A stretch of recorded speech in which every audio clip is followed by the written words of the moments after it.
Alright, time for an Evelynn game. I will be playing against the Shaco, which is actually quite okay for me, honestly. Like, he can invade me. I do have to keep that in mind, but for the most part, like, it's fine. I'm gonna go for a nice standard clear. I'm not gonna do anything too differently, so you guys have a consistent idea of what's going on. Now, Evelynn got some nice buffs this patch, actually. You might look at those buffs and think, well, that's not... are those really buffs, right? Like, you might look at it and like, wait, does that do much? But yes, it does. Because all those little bits of extra damage that adds in to, like, an early game, especially for Evelynn, is very significant. Because it means that her consistency goes up for the early game. It's less likely that you're going to miss kills on, like, 10 HP and stuff like that. Which is actually really good for you. Now here, I'm unfortunately not getting a leash, but that's okay. We will just deal with that one. Just slowly kite this down. Seems like I get a little bit of assistance from him, so I guess I don't smite this now. That's fine. I was about to just go and smite that, but yeah, no. If he wants to help me, then that's fine, I suppose.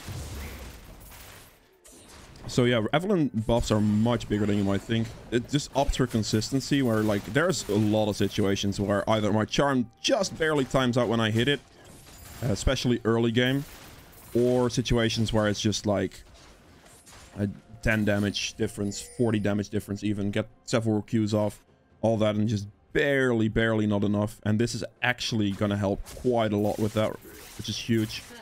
And as people who regularly watch me know, I love myself some Evelynn. My favorite champion. So, yeah. Okay. Since it's a Shaco, I'm gonna take Charm. I would otherwise pick 2 points in Q, but I don't want to deal with a potential Shaco invade and not have Charm for that ready. Because that would be quite unfortunate. Okay. So Remus... Wait. Shaco's bot lane. Interesting. That's actually really good for me. I didn't notice that earlier. My bad. Get a charm on that one. Since I have it, I might as well use it.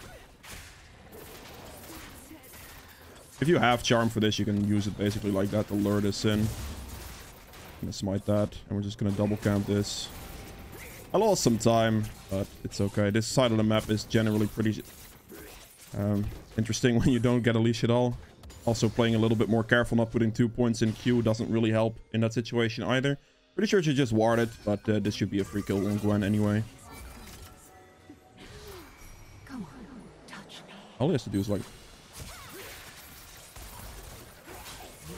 Perfect. In that situation, it's not really about like landing the Q.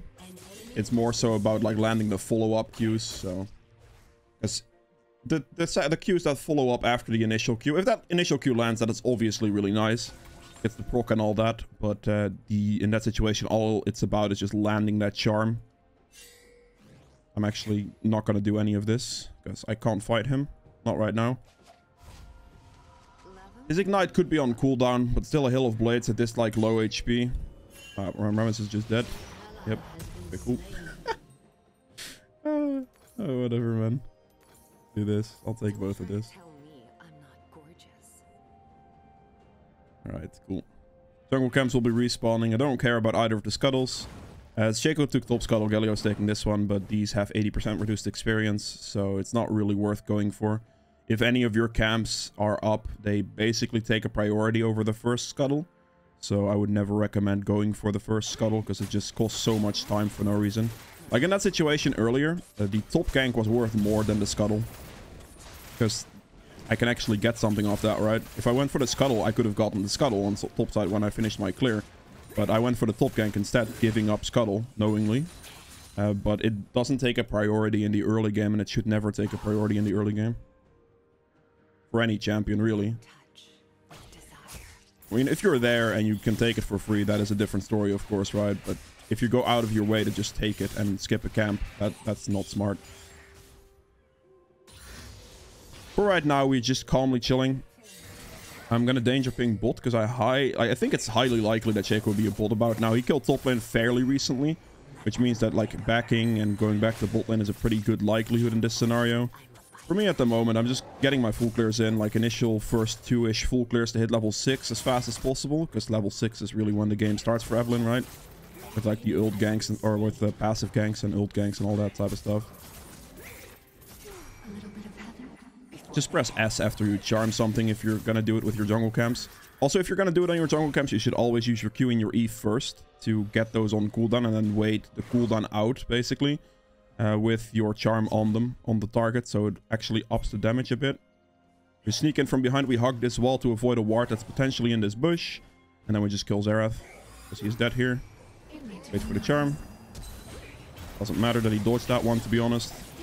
Shaco box dies to AoE damage. And he doesn't have a flash to escape my Qs, and those do more damage now, so that kills, actually. Huge. Very, very good.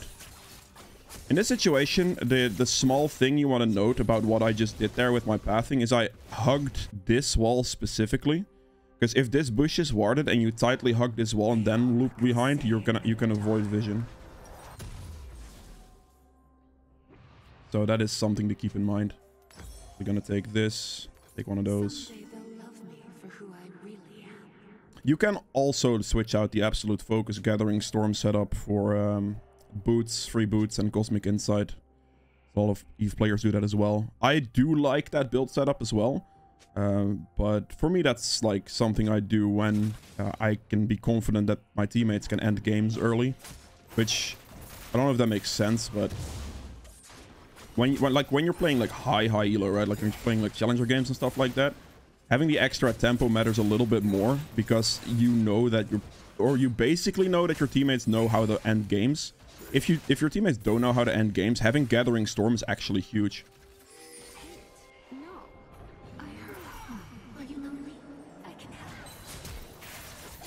I'm just gonna kill him actually for that one.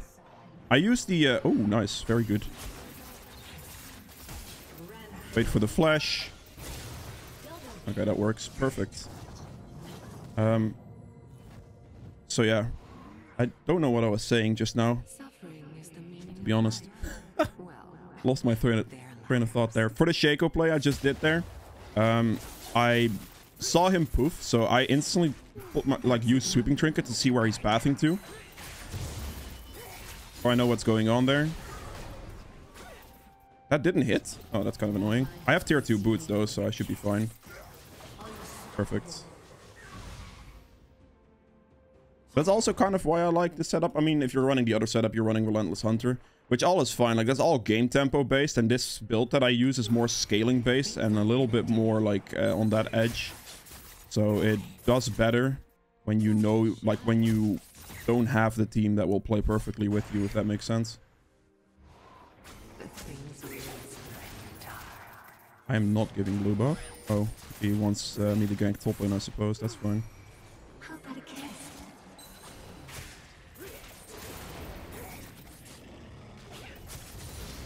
I'm moving. I am moving. I'm finishing these camps though. It should be fine. I'm on a control ward, but don't think that matters, to be honest. Now we just wait out this charm. And we don't care about hitting that one because we just want to proc the charm on her. Good. And Dark Seal stacks as well, which is huge.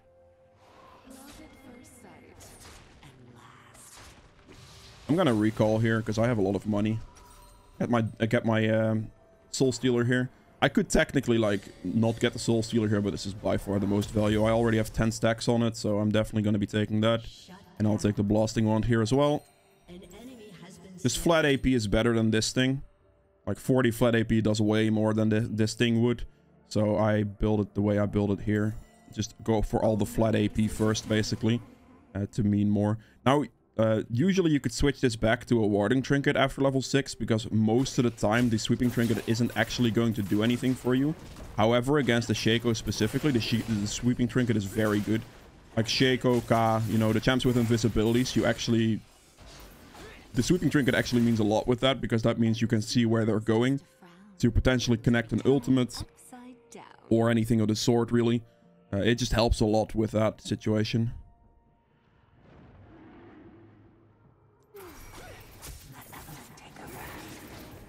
right here, as you can see. There we go. Perfect. But that's the perfect example of like sweeping trinket being good, right? Like that's exactly what I meant with what I just said. Because that means I can see where Shaco is going and can just follow him. Yo, hello? That's a bit of a scam, eh, Dragon? That's fine. Good. I'll just be leaving. But no, that's exactly the reason why you keep sweeping trinket against Shaco and stuff. This is the only type of champion I would keep a sweeping trinket on against Eve, or as Eve. Because if you are using a sweeping trinket and you walk over a ward when you're invisible, the ward loses its vision potential, which instantly gives away your position if the enemy team is paying attention to their ward timers and stuff, which is really, really bad for Eve, of course, because that means you're going to give away your gank angle. And that's not something you want to be doing. So for the most part, the using the trinket when you're like going for a gank and stuff is not really something you want to be doing. Oh, you... Damn. Oh, that doesn't hit either. I just suicided on that one, didn't I? I highly... Like, I thought I was going to get in Q range there for the Xerath, and then the Shaco popped up. So I was not being very smart about that one. That kind of sucks. I got ignited, which is... honestly, the biggest reason as to why I died there. I think without the ignite on me, I may have potentially been able to kill the Shaco still. But even then, I mean, it was very unlikely. I greeted on the Xerath dive there, so that's my bad. Now here on level 9, I would usually switch to a blue trinket, but again, I'm against Shaco, so I'm gonna keep my red trinket for that reason specifically. Because being against the Shaco just helps me tremendously with the red trinket.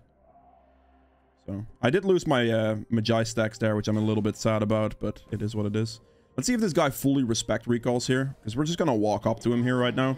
See if he walks. Like, if he doesn't recall fully under his turret, he's dead. He did. That's fine. What we just saw as well is that Shaco went for a top lane angle, so we could look for his camps or look for him on his camps here, because they're likely to be up. He's probably doing his Krugs now. Good day, Shaco. No? Interesting. Did you actually recall? He actually recalled. Okay, then.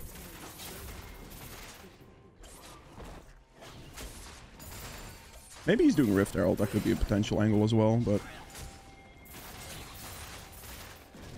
for me, killing Gwen right now, even though she is not really worth any money, she is worth a lot of Dark Seal stacks to me, so I'm actually going to just go for this. I'm going to have to wait for my passive in case anything here is warded, and then we just walk up. Now I'm just going to go get four stacks off this.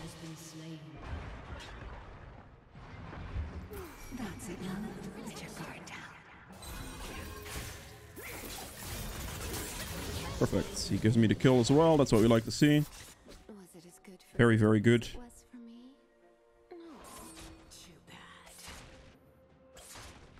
Okay, got 8 stacks again. Like, even if she's not worth any money, she is worth Dark Seal stacks to me right now, which is actually quite huge. Now, my jungle is entirely up here, but this guy looks free. I know he doesn't have flash, so...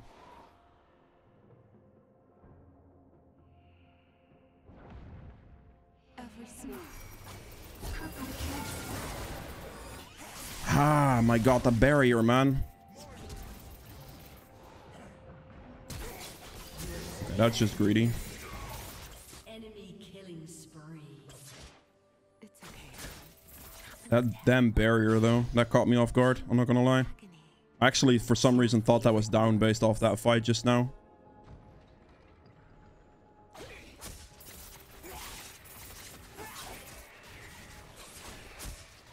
My camps are up. I have 12 Magi stacks again, so my mistake earlier by being greedy and diving the Xerath is now kind of fixed, because I have my 10 minimum again for the movement speed increase, which is nice.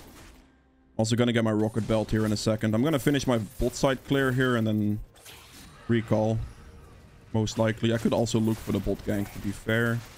Don't have the most mana, which is something I do have to keep in mind right now. Also, another thing, 65% of people watching my videos aren't actually subscribed. That's not good. It's going in the wrong direction. Come on, man. Subscribing is free. Consider it if you want. And yeah, enjoy the rest of the video. My top camps are up, but I may be able to sneak in and play here.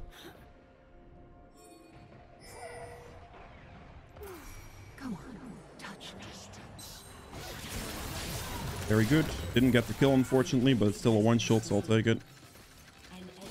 Chico's here. He has his blue. We're just going to go for the dive. So we loop around here. I walk over a controller, which doesn't really matter. Just going to walk it in.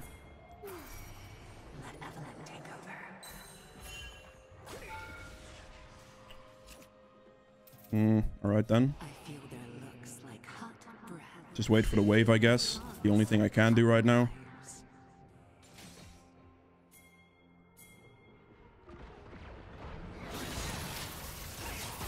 And damn, that's actually annoying. It's just a Gwen, my guy. Okay, well, we could have dove that, I believe. It's fine, honestly, whatever. I didn't get either of the kills, which is a bit unfortunate because I do have my Magi's that I want to stack up in that situation, but it's okay.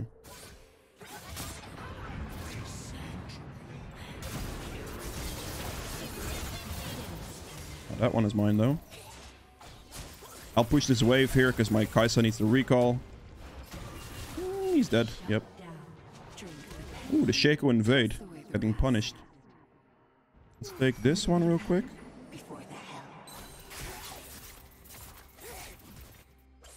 My team protecting my camps. That's what we like to see. Get my mana back here. Go invisible. Don't really want to use the sweeping trinket here. If I walk over a ward, I walk over a ward, but... See where the Xerath is at. He is right here. His turret's a slither of HP, actually. He's actually... If he's gonna recall... Okay, he's dead. This is what we mean. Like, we just hold him in vision. We be sneaky about things. We wait for him to walk into us here. And he's dead. Perfect.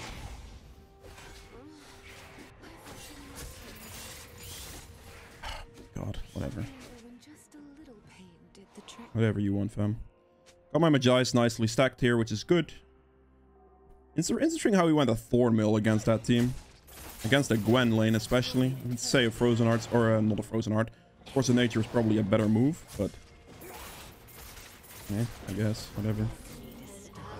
Not like it really matters. You kind of won, like the lane is already kind of won off of like early ganks and stuff, you know? You got the snowball going on that one. Okay, level 13, get these camps cleared, then we take a recall here because we have a ton of gold. Get the rocket belt, and then since I have high Magi stacks, I'm gonna go for Death Cap next. If I'm struggling with Magi stacks or don't have any Magi stacks, I would go for the Lich Bane instead, because that would then be a bit more consistent. But because of the Magi's, the AP scaling on this, combined with like a future Death Cap, is gonna ramp up a lot more.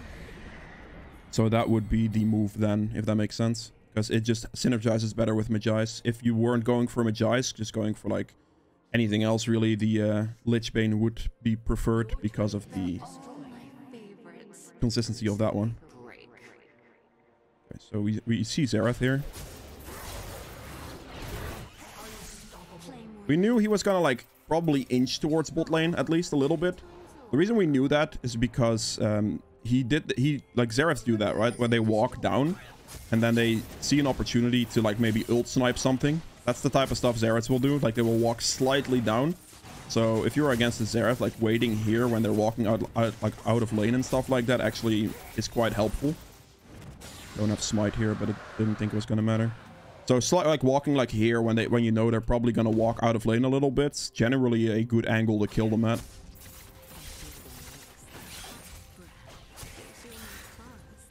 Okay, just go bot lane here, I suppose. I feel like Kai'Sa should be fine against that guy. There's a high likelihood that bot lane gets like fought against here.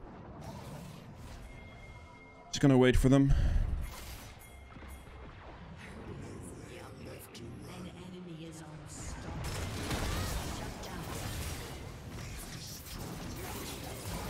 Right there, I wait specifically for Thresh to take turret aggro. I am not gonna hit the target that I was waiting in either situation to use any of my abilities to make sure that Thresh tanks turret aggro first. So I'm not gonna be in a sticky situation. If I had like, I don't think I'm actually now my brain's lagging and I don't know if I have my ult up, but I'm pretty sure I didn't. But if you have ult up, you can take turret aggro because then you can use your ult to kind of get out of it. But even then, like if you generally have a situation where you can just not take turret aggro and then follow up the play, that is most of the time better. Now here we have the 25 Magi stack, so we take the death cap for sure. And then after this, you have options. Generally speaking, like a Void Staff is really good. But if you don't need that, you can go for like a Banshees potentially if you do need that. Because it is quite good against certain champions. But also just going Lich Bane next is worth quite a bit as well. Because the Lich Bane at this point will also still synergize because you have a ton of AP, right? And if you don't need the magic penetration on Lich Bane, is fine. Generally, what it comes down to is like Lich Bane Void Staff as like last 2 slots and Banshees with like a potential defensive option is most of the time the move. I'm not using my sweeping trinket here on purpose, by the way. We see the Shaco on the map, but I have to make sure that I don't give away my position. If any of this would be warded, I would not be spotted by it, and if it's a control ward, I would see what's going on with the control ward. So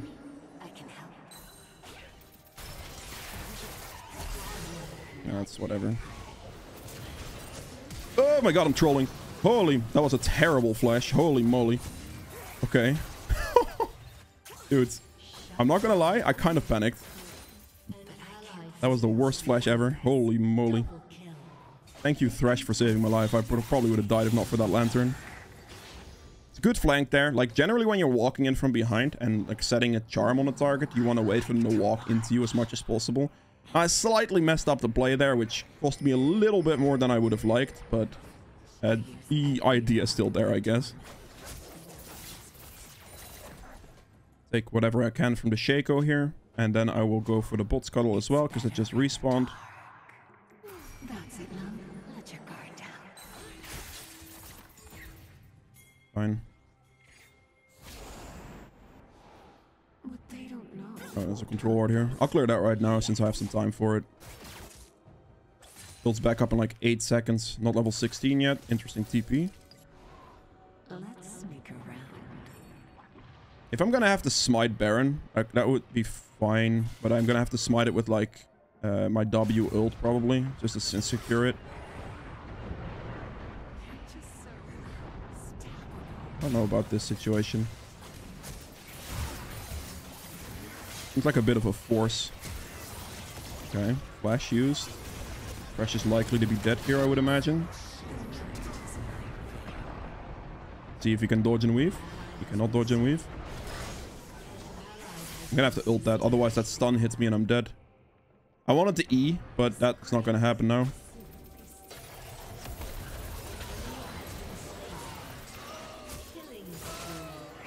That's fine. That's again, perfect example of why Sweeping Trinket is so good. We can definitely Baron still. I will tank this here, that's fine, honestly. But the Shaco is dead now, so the Baron should be pretty free. Ideally here, Galio tanks a little bit, so the Baron damage goes quicker, so I can do more damage to it alongside the Kai'Sa. Okay, we're just gonna play it safe here. We're gonna wait for the strat, which means do this. Not a problem. She can't burst 900 damage, so I'm not too worried about losing there. Not an issue at all. Just play it calm there. With the strat, I mean, like, you can just burst charm it. Like, generally, if my team was doing a little bit more damage to the Baron there, I could have probably execute smited it from about 2500. But in this situation, I mean, this is fine. I'm just gonna recall real quick. Now, Banshees against this team is actually quite good, so I'm probably just gonna take it. The reason it's quite good is because it helps me against, like, walking up the Xerath, so he can't insta-stun me and then kill me. It helps me walking into Shaco boxes, so they can't fear me and insta-die off that. Jinx traps. Plus, it's good magic resist against these 3. Because Shaco, I mean, even though he's going AD, still does a reasonable amount of magic damage, so it's not too bad for that. But it really actually helps with the traps and stuff in this situation. So that's why I do like the Banshees here. Let's get proc by Dragon as well, unfortunately, but, you know. Gonna go for the defensive route. I do plenty of damage as it is, so me having the extra survivability off of Banshees is quite nice here. But it's mainly, like, for the Xerath here, because this means I can just walk up the Xerath without him being able to stun me. In this situation, he was animation locked into his Q, so he's basically just dead, but...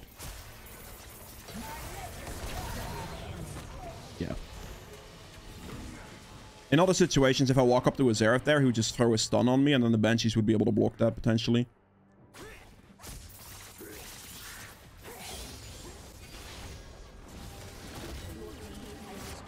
I'm currently not invisible, so I'm using my sweeping trinket to spot for wards, because in that situation it's actually worth spotting for wards, so you would then know if there's a ward there, and if that ward would have been relevant to spot you or not, which in this case there wasn't, but if you're not invisible it can still come in handy.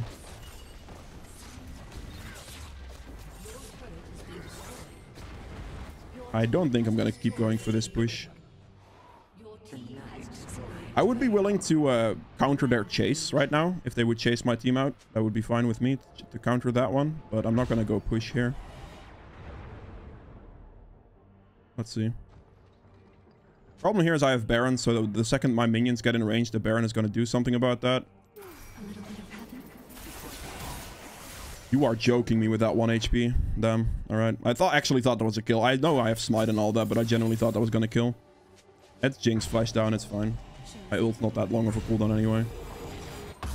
Alright, so Lich Bane, I don't need magic penetration, so we're going to take the movement speed component, because we want to have the extra movement speed, preferably out of any of this. So we take the movement speed component first.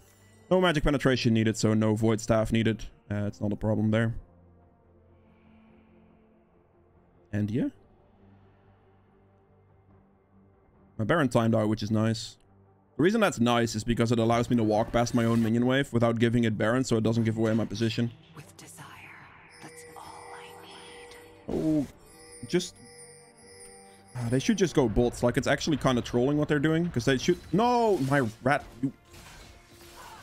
He got hit by that and he hits me, really, man? Don't ARAM, please. Just go bots. Like, or top.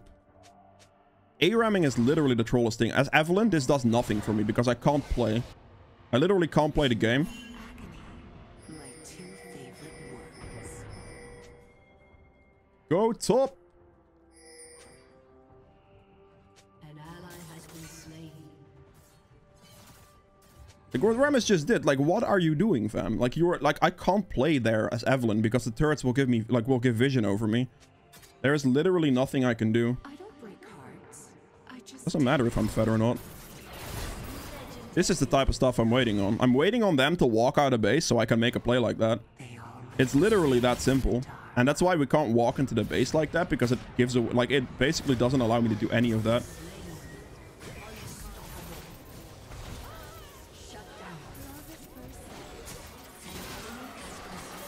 It doesn't mean anything. Yeah, you see though, like right what I mean. Like you clearly see what I mean. Like the second that my team didn't actually hard troll ARAM run it down mid lane, I was able to kill the Xerath who stepped up even slightly. That's all I needed. I just need them to not grief it and just run it down the 2 turrets, because that means I can do anything about it. Slow him, perfect. Again, same situation. Just as long as my team just doesn't do something stupid, you know, we're good. Just sit here and wait. No. We were not. Premise. That is not big brain strats at all. Killed him twice. Burst. I'm waiting here. He is ballsy finishing off that turret, I'm not gonna lie. That's in the circle. I can't really do anything about it. Like, I could pick a target there, basically, and that's about all. I'm gonna recall. I don't need the blue buff. I'm just gonna go get Lich Bane. Blue buff doesn't really do enough for me here. It's fine. Just leave it as it is. Again, here, still holding on to my sweeping trinket. It has paid off several times for me now, right now, seeing exactly where Shaco is going to path towards. And my next priority here is getting the Drake Soul down. Well, get the Drake Soul, and then we can look for potentially a Baron, or I could just walk up into their lane again and see if I can get a kill on somebody. But I'm definitely going to prioritize Drake Soul right now.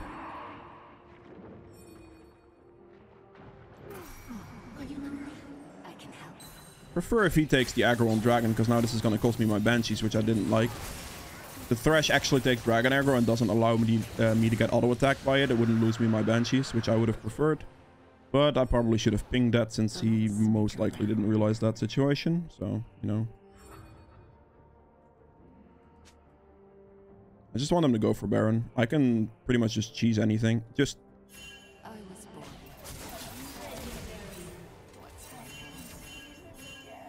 Don't walk next to me. Like, this is also a grief play from your teammates. Walking next to an Evelynn is not the move, because that gives away the position tremendously. Gives away wherever Evelynn's standing, basically, and it just ruins the situation. Okay. This shouldn't be in range for my minions to get Baron off of it. There's a control right there now, so we walk down here instead. And we see if we can sneak in from the other side, or just kill this guy. One shot him, beautiful.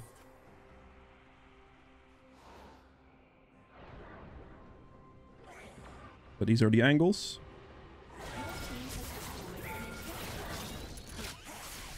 And didn't one-shot him. Couldn't reach the rest of that. Still fine. I got him low enough for it to be fun. But, you know.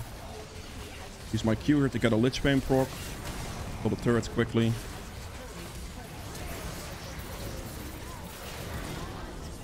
That's about it.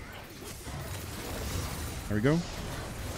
That is it for Evelynn. If you guys have enjoyed this video, please make sure to hit the like button below. Helps me quite a bit. If you'd like to see more videos from in the future, hit the subscribe button as well. And I'll see you guys in the next one. Bye. Alright, and for the damage stats on the end here, I ended up doing 51.5k damage, which is double the rest of the game, if not triple. So very, very good there. Not bad at all. True damage at 1700, which is just blue smite. And damage to objectives at 44.7k. Very nice. Healing done at 14k.